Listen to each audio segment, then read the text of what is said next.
I want to kind of thank all of you, the organizing committee, for LDART, for thinking of me, for participating in this wonderful conference. I think I've learned so much from all of you through these 2 days. And I think that when I'm going to present, the specter of all your presentations were playing on my mind as I tweaked this presentation, because I was also inspired by the way you were thinking about community, about how academia intersects with community. Practice can play a big part in it when academics don't really talk about it. And I think that was something really going in my mind. So I hope that this also resonates with all of you as I talk about it, and hopefully we can have a discussion. I will try not to be too long. I've also written it up, so I respect time. So I was thinking how to begin this presentation. And actually, when I went to the Indian immigration desk, they provided me my introduction. So when I was going to the immigration at the Delhi airport, the immigration officer asked me, why are you going to Bangkok? And I said, I'm going to Bangkok for a conference. So what conference? I'm like, it's a humanities and arts conference. He's like, what are you doing there? I said, I'm giving a lecture. Like, what is your lecture on? I said, my lecture is on, like, talk about migration. I'm very interested in this topic. Of course, you're an immigration officer, you would be interested in this topic. He's like, okay. He's like, what about, so tell me, is inter-regional migration much more, or like international regional migration much more? I'm like, that's not what I'm working on, you know? So he's like, what do you do? I said, I'm a professor in Canada. I work on migration and media. I run a research lab on migration and media, and we work with communities. He's like, what type of communities? So now all of them are getting interested, and now 4 immigration officers have come and they wanted to participate in this discussion. It's clearly not an immigration issue anymore. It's their like interest. So I'm like, okay, you know, I work with like undocumented immigrants, I work with refugees, I work with low-income immigrants, I also work with those who've newly arrived. There's a broad category. And so what we do is, because I'm trained in filmmaking, also besides a PhD, we try to create media practice solutions in tandem, working with the communities and identifying solutions. So he said, how do you know which ones are fraud? And I'm like, I've never thought about them being a fraud. That's something that never crossed my mind. And they were really insistent about that. I'm like, I don't know. I've never seen cases which are like fraudulent. People have reasons when they're making these journeys. And of course, women are also, like, one of the things I come across is that women are really affected because they're like also victims of domestic violence. And then they're like, but what about men? Men are also victims of violence. Who will save them? And I think it was such a great example of how structural hierarchies work. And also the fact that he did not categorize me as an immigrant when I clearly am. And the fact that I'm not fraudulent, or I'm not like, these questions don't apply to me when I'm in Canada as well. And so that became like, I think this became my starting point into talking about this, because I am an immigrant in Canada. I was a citizen in India, but I'm an immigrant in Canada. And a lot of that work comes through my experience as an immigrant in Canada. I immigrated to Canada in 2019. 2020, the pandemic happened. You know, you are new in a country. I'm also in Montreal, which is a francophone place. So French is the language, and I don't know French. So it's also a language barrier. And I'm finding myself completely displaced. How do I create communities for myself? So I've always been doing community work since I was 18. And I'm like, okay, let me volunteer for organizations. And one of my aims of organization was, there's this neighborhood called Park Extension, which I'm going to talk about, which is really diverse and has like 100+ dialects being spoken. When the pandemic happened, the government was not giving information beyond French. So how do we communicate information to those who are vulnerable and precarious? I knew Punjabi and Hindi, and I could translate. So I started translating like information documents. I started translating like for refugees, for like humanitarian refugee files or undocumented immigrants, and trying to advocate for them. That's how I started getting into working with community organizations. I think, and for good reasons, community organizations have a distrust for academia. There's a distrust of academia because they're like, they will come, they will do their research, they'll get their laurels, and they'll go away. You know, you're like helicoptered in and you're going out and you're taking. And I'm also really aware I'm talking about this, and I don't want to focus on myself, so I'll try to deflect the focus on myself as much as possible later. And I think because I was working with them for such a long time, before I got this position, I worked for 2 years with them, it's also that created trust. And I was also as I also realized my privileged position as an immigrant, because I'm in a university setting at the end of the day. I have a stable job. I'm able to be in places which are not low income. And there's so many things that I'm blessed with, even though I do face systemic discrimination, but it's not the same. So that's something that was always there. I think being with these communities made me realize when I got this position, and the privilege of this position was how to create, what to do with the space. And so I created a research lab. And it's called Ra. And the one reason I wanted to call it Ra is it's a Persian word or Urdu word for roots. And roots, these are methodological roots, or the roots that immigrants take to go to their destination and arrive at a journey. I like the poeticness that it evokes. Also the fact because in Montreal, which is a francophone context, there are a lot of debates on language. And immigrants are seen as destroying French language and culture. And so that's why we are villainized. So I wanted to deliberately use a simple sounding foreign word. The foreignness is an intent of having it here, but also evoking what it's trying to do. And so it's interesting how people interpret it. A lot of people get short form, so they'll write in capitals RAA when it's actually a word. And it's a community-driven research space. And we have a community space, we have a digital platform, and we also have an ongoing community library. And we do a lot of collaborative work. We work with community organizations in Montreal, and I'll specifically talk about my collaboration with this specific community organization called Brick by Brick. But there are also others which work in theater, which work with literature, which work for women's rights, which works for humanitarian files for immigrants. So we keep on doing this kind of work. And we also work with academic institutions and doing conventional academic work like the University of Pennsylvania, which we formalized a partnership as well. So the whole idea is to become an institutional and cultural hub for the study of media and migration in Canada. So the collaborations have fostered new theoretical, methodological, and practice-based models. And I will talk about practice-based models, although they're all, I think, interlinked in my head. Investigates how migration and media practices open questions of representations and circulation in relation to socio-cultural fabric.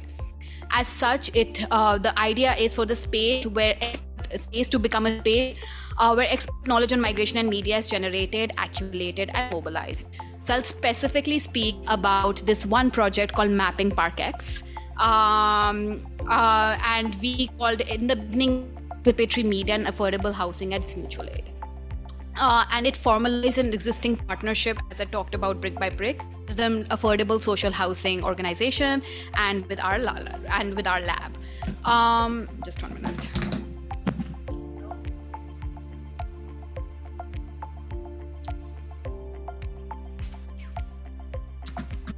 So migration defines our political present. I think I'll not far off the mark if I say it. And public access to research becomes crucial. In fostering. Public access to research on it becomes crucial to fostering critical engagement and creating inclusive conversations within and beyond the academy. Issues of access, particularly of concern to demographically diverse and racialized neighborhoods. And it stands to reason Canada, with all its diversity, but also now restrictive immigration policy, becomes one of the centers for the mobilization of new critical knowledge in this area. So the agenda of both the Ra Lab and Brick by Brick was oriented towards open access approaches to these issues, and specifically research production, with particular attention to issues of equity, diversity, inclusivity, and hopefully trying not for it to be a buzzword. Okay, so what's Park Extension, which I talked about? Park Extension is one of the Canadian neighborhoods with the highest concentration of low-income people and one of the most culturally diverse immigrant populations. Nearly 1,000 households are waiting for subsidized housing, 2/3 of the population lives below poverty line, and 1/3 of the housing is substandard. There's also significant increase in the price ratio of sale evaluation in the neighborhood, caused among other factors by the development of high-tech industries in the neighborhood surrounding ParkX and the coming of a new campus by University of Montreal, which is one of the biggest universities in the country. And what it's done is that it's increased rent prices. What it's done is that ParkX used to be the second poorest neighborhood in all of Canada. And with the coming of these campuses and these neighborhoods, it's increased the prices and trying to push out precarious immigrants, because now even landlords or real estate moguls want clientele who have higher income. So of course you want to drive these neighborhood people away. And support organizations across Canada are observing that the first people to suffer the effects of unsanitary conditions, unreasonable rents, and ultimately relocation are low-income people, including women, single parents, newcomers who do not yet master the official languages, people who face systemic discrimination on the basis of their origin, ethnicity, religion, gender identity, physical and mental abilities, or level of education. All true for ParkX. It is in this context that appears the need for places of sharing and community building managed with an approach of by and for the communities. So, the question that formed the heart of this project was, how does one think of affordable housing as mutual aid when it comes to neighborhood that comprise of a racially diverse, low-income migrant community, and how can media participate in engaging with this research question? So it's basically brick by brick is question 1, RAB is question 2, and how do we put our questions together and our expertise together in creating this community-based project? And so you were trying to come with a definition of social housing. And what's social housing? Social housing is a fundamental necessity for migrants and the first stage and material base for accommodating underprivileged people coming from elsewhere. The project of social housing is linked to mutual aid. The home becomes a locus or a site for migrant creativity. If they might feel shy in public due to adjustment to new culture and language, the home is the place where they can articulate their creative intentions. And that's why social housing becomes popular. And I want to talk about what Brick by Brick does. And it's important to know what Brick by Brick does, because then the project also makes sense. So Brick by Brick documents the concerns of Park Extension residents by working closely with neighborhood housing communities, community organizations, and with the borough as well, the official borough district as well. It relies on community research to better understand the challenges and realities specific to the neighborhood, as well as possible solutions that can be put forward to meet the needs of population facing systemic discrimination. So before we actually did this project, both of us did research together. It's not like it came out of the air and we were meeting and let's do this participatory media project.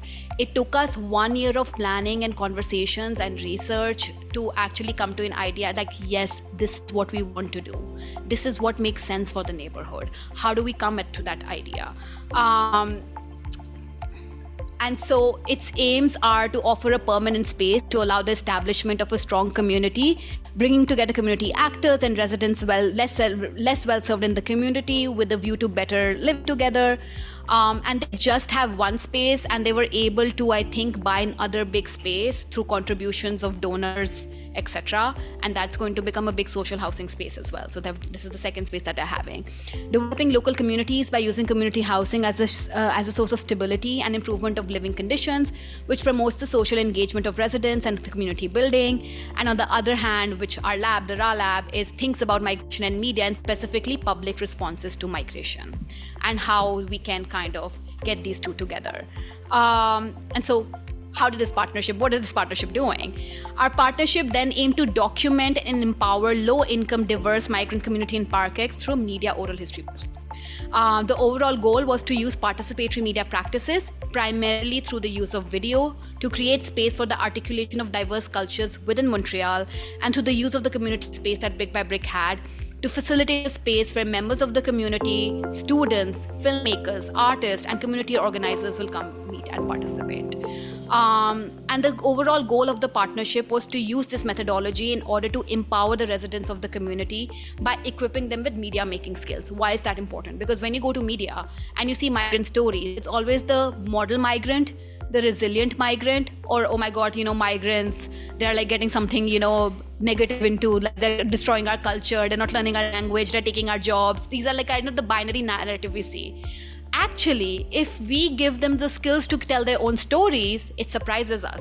And I will as the presentation ends, I will show the videos, and it's completely different from what you will expect. Even I thought these are the stories. I'm not going to admit I had that bias. I thought this is what we're going to get from these videos, and it was something more quotidian and everyday, which I did not anticipate. So the specific objectives of this partnership was that first, to look at the project of equitable housing being tied to the idea of respecting the diverse cultures of low-income, racially diverse communities. We encouraged the development of talent by offering shooting and editing video training. And we did these multiple workshops. These skills were mobilized by the residents to document the oral histories of themselves or their families or communities in the form of video diaries, what we call video diaries. And the second was through these video diaries to create an archive of neighborhood history and open channels for knowledge exchange and knowledge mobilization between university setting and community organizations.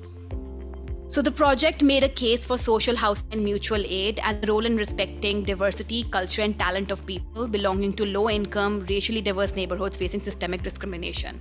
So we did this through deploying physical resources, okay, video recording equipment, audio recording equipment, storage as well, community center spaces, etc. Human resources, researchers, community organizers, filmmakers, artists, teachers, to gain access to the means of production around filmmaking and archival practices by creating bridges between the residents of Park Extension and the community of researchers at Concordia University. And so our aim was to empower residents to tell their stories and to celebrate the diversity, as well as giving them a critical language to talk about how things work at the social. So using the mode of creating video diaries to articulate diverse histories and social histories facing the neighborhood, cultural, the exhibition of these video diaries, and economic levels. And I think it was crucial because it generated knowledge around migration and housing practices. And this partnership became an archive of the neighborhood by the neighborhood. So it was not like we are jumping or doing it, or we are telling this is the archive of the neighborhood. The neighborhood itself is creating this archive through the creation of these video diaries. I think just to before getting to what the modules were, the main goal, 3 things that were in our mind was what is participatory media, what is digital divide, and how do we define mutual aid. And that became important to then conceptualize what were the modules of this program. So participatory media refers to media platforms, such as YouTube, Instagram, TikTok, Spotify, etc., through which communities of users actively generate and disseminate content as part of networked audiences and markets, and in roles of creator and audience, maker and user, producer and consumer becoming blurred. It is where users can share their opinions and voice involved in the production of news and entertainment. It has become the technological infrastructure for a social network, for a relationship with others. It challenges the once traditional relationship between the producer and the consumer of mediated messages by making the consumer the producer of content. Individuals who were once consumers of centralized commercial programming are now active producers of mediated content, whether that be a social networking profile, a video posted on YouTube, a website, a blog, a Wikipedia entry, a series of commentary on a news article, a playlist, etc. So what is digital divide? It's a major source of concern when thinking about participatory media, as it structures as who has access to technological opportunities and infrastructures and who doesn't. And this is really important when it comes to brick by brick. Participatory culture shifts the focus of media literacy from individual expression to community involvement. Extremely important. Scholars working on digital divide and media literacy have noted that children's experiences online are shaped by a range of social factors, including class, age, gender, race, nationality, and point of access. For example, middle-class youth are more likely to rely on resources and assistance from peers and family within their own homes and seem more autonomous and media-ready than working-class children. So participatory media and thinking about digital divide were key when we thought about this partnership. And the whole idea was for this partnership to grant this training and infrastructure to empower the residents of ParkX to tell their own stories. And mutual aid then becomes crucial to participatory media. As the work of Dean Spade illustrates, mutual aid projects directly problematize systemic inequities responsible for depriving people of their basic needs and offers alternative ways to meet those needs based on community support. Second, mutual aid movements are chiefly mobilized against the shared reality of inequitable socioeconomic conditions, and these movements are typically able to cultivate solidarity regardless of differences in lived experiences.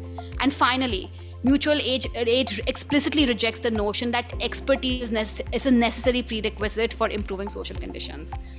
It is based on this definition of mutual aid. The partnership was divided into the following 3 modules. So we have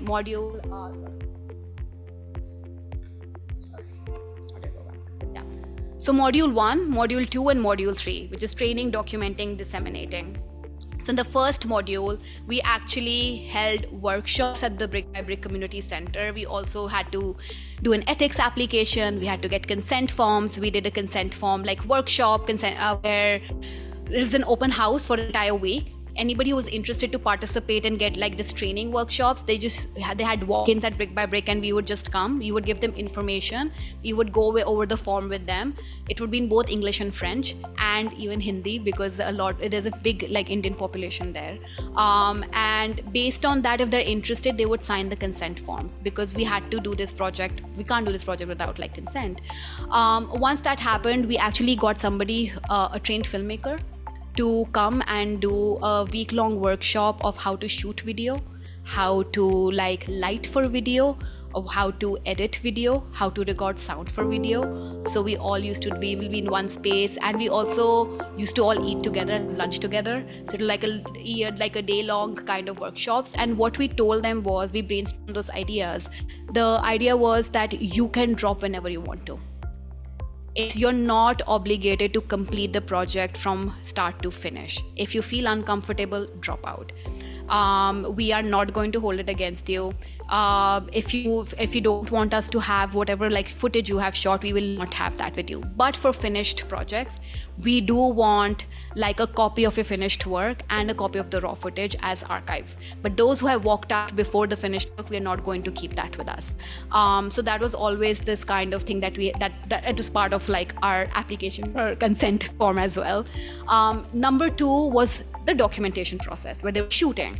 So thankfully, Concordia I'm in the film department, where there's also an MFA in production, and I was able to hire like 2 students who were doing the MFA in film production, and these students were actually assisting those who wanted to make the diaries on shoot. So we had to like basically get everybody scheduled together and had like schedules. This person is going this person is going there. So because if they have an idea and they're getting confused because they're novices, they've just learned it, you have an expert who is willing to help them setting up a frame, with lighting, with sound design, so they're troubleshooters. After that, we also booked editing suites at Concordia, so they can come to Concordia and edit these video diaries as well. And so everything was provided by us in terms of documentation, all the technological infrastructure. And the third was the dissemination or archiving. So in Brick by Brick, we finally had like an event where we exhibited this video diaries. We started with, I think, 5 ideas. It then came to 2 because people eventually dropped out, and for various reasons. I think it was an eye-opening experience because you realized why people are dropping out. What are the material circumstances of their life? And the whole idea was not the finished product. The process was the most important part. And we were learning, and so was the community. And we were able to like at least do a document, like the workshop itself had 20 participants. Even if then 5 decided to participate and go ahead, then we had to. It's okay, it happens. But the process is most important. And this was when lab was just like, we didn't even do much publicity, but we actually went across the community and just postered. And we had like, we were anticipating how many people will come, and we were thinking 40 max, and 100 people turned up. 100 people turned up, and like being from the global south, my biggest concern was, is there enough food or not? Because we also got food. And I had to like rush people to get more food, so there's more food for everyone. The beautiful thing was that the entire, once we showed the films, the entire discussion was in 4 languages. So it was in Hindi, French, English, French, Hindi, and Punjabi. And we were doing this like constant translation and doing like, because it led to conversation in the community. And when people saw these films, they wanted to talk about their own issues. And so it led to a basically community-based discussion about what's happening in the neighborhood, what is really affecting residents. So it was also eye-opening for us, this is what's happening. These are the issues. And especially I realized the stark difference in a privileged neighborhood in Montreal where I tend to live and a non-privileged neighborhood in Montreal. So I'll show you some images. So these were images from our workshops and like the one of the screenings as well. So these are all the 4 months are like the training workshop. This is like backboard, like this is where the screening was. And so we did our best with whatever resources was possible. And we showed 2 films. One was by Judy, And she made she's like 75. I loved her spirit. I loved the fact that she was so in it and really enthusiastic, and she was getting really affected by the rent increase. Her landlord was trying to kick her out. And so her film was basically made on this whole idea of like getting support, housing support. The other was by Miriam, who ultimately left Montreal very recently. But she was having a YouTube channel for her recipes, so this was really great for her. But she ended up making a video on hockey teams because her sons play hockey in Park X and what issues face her son. And I would never have thought that hockey would also be an issue, but it actually was. Like, taking your children to extracurriculars is actually a big issue in the neighborhood, which I had no idea about. And so this is what we did. I want to now stop and deflect attention from myself and direct it towards these films. They're long films because one is 14 minutes, one is 10 minutes. So I've asked him to like choose which one to play first. We'll see like first 2-3 minutes of each film so that you get an idea what's made, because I think that's a good note to end on.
Je m'appelle Anouar, j'ai 11 ans et mon sport préféré c'est le hockey.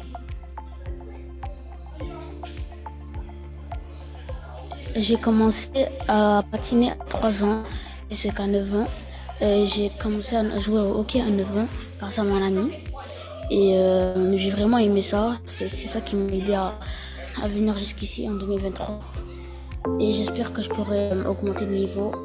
Et ça pourrait, même cette arena pourrait m'aider à monter le niveau, je crois.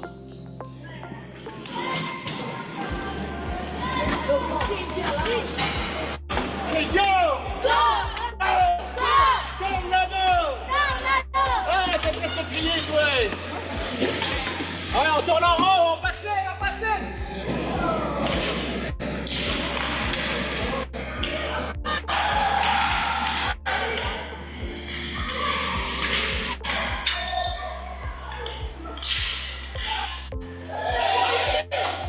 Donc la HMV existe depuis 1994, l'Association d'hockey mineur de Villeray.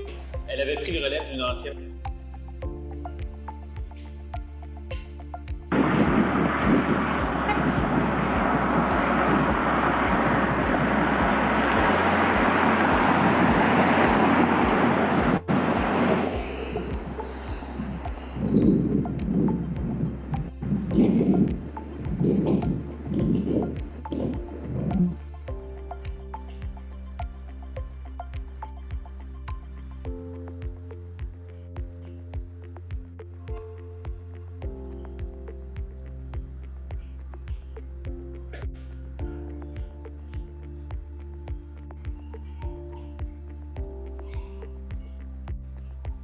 I came here in 1998 from Hansik. I used to have a house in Hansik.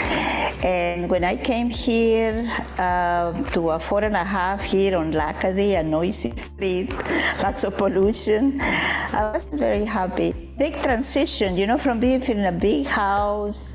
I had everything there. I had a garden in the backyard. And then coming to a 4.5 here, you know, I had to get rid of a lot of my furniture. I was depressed for a little while until I decided to go out and explore park extension and get involved.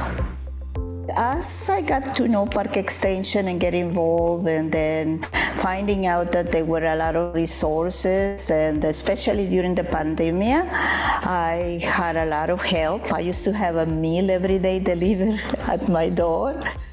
People are helpful, and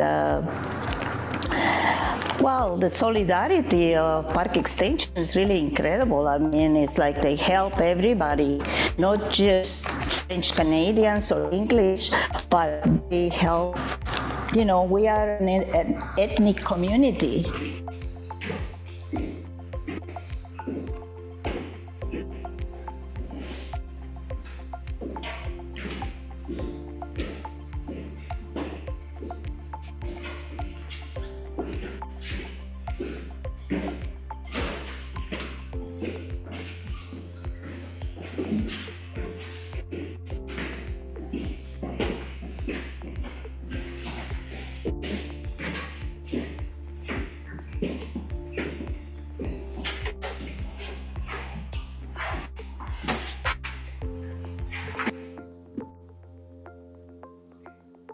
If you want to see, these films are available on YouTube. If you want to see more of them, they're available. We uploaded them on YouTube with their consent, so you can. They're 14 minutes, 15 minutes each. So hope you can get to see them. And so that's it. And if you have any questions, I would love to hear them. Thank you.